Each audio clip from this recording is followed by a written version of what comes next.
لله رب العالمين والصلاة والسلام على سيد الأنبياء والمرسلين أما بعد فأعوذ بالله من الشيطان الرجيم بسم الله الرحمن الرحيم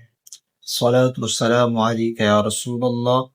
وعلى آلك وأصحابك يا حبيب الله۔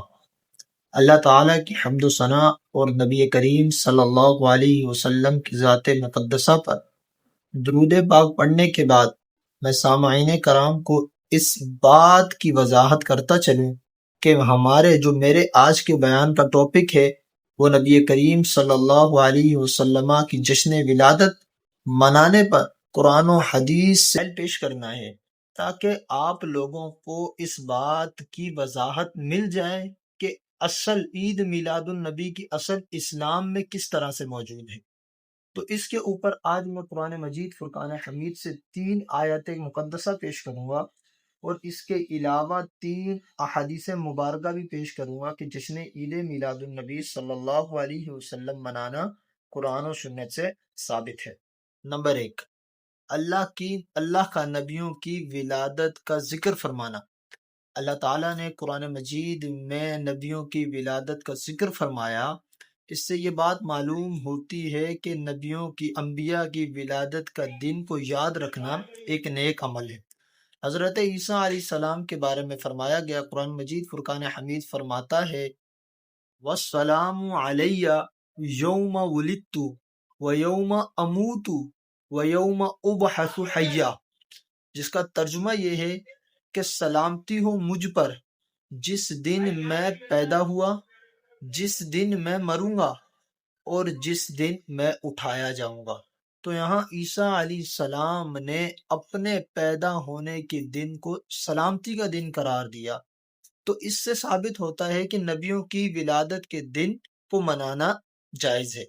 دوسری دلیل قرآن مجید سے اللہ تعالیٰ نے انبیاء کی بعثت پر احسان جتلایا۔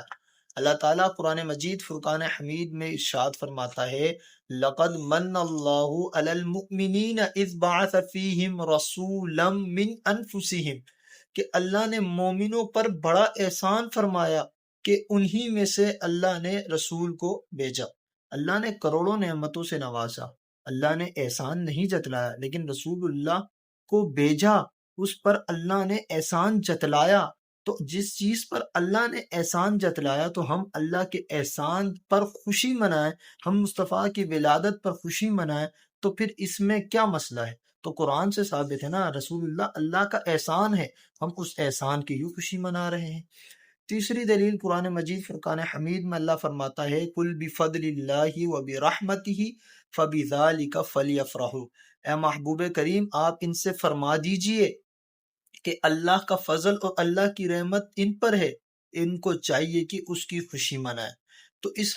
قرآن مجید کی اس آیت مقدسہ سے یہ بات واضح ہوتی ہے کہ اللہ کا فضل اور اللہ کی رحمت رسول اللہ ہے۔ یہ بات تو ہر مومن جانتا ہے کہ رسول اللہ صلی اللہ علیہ وسلم سے بڑی نعمت دنیا میں کوئی نہیں، اللہ کا رسول اللہ سے بڑا فضل کوئی نہیں۔ ہر فضل، ہر رحمت ہمیں رسول اللہ صلی اللہ علیہ وسلم کے قدموں کے صدقے سے ہی ملی ہے۔ ہم حدیث مبارکہ سے دلائل پیش کرتے ہیں۔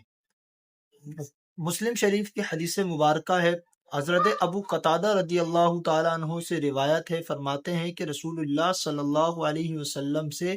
پیر کے دن روزہ رکھے جانے کے بارے میں پوچھا گیا، تو آپ صلی اللہ تعالیٰ علیہ وسلم نے ارشاد فرمایا کہ فیہ ولدت فیہ انزل علیہ،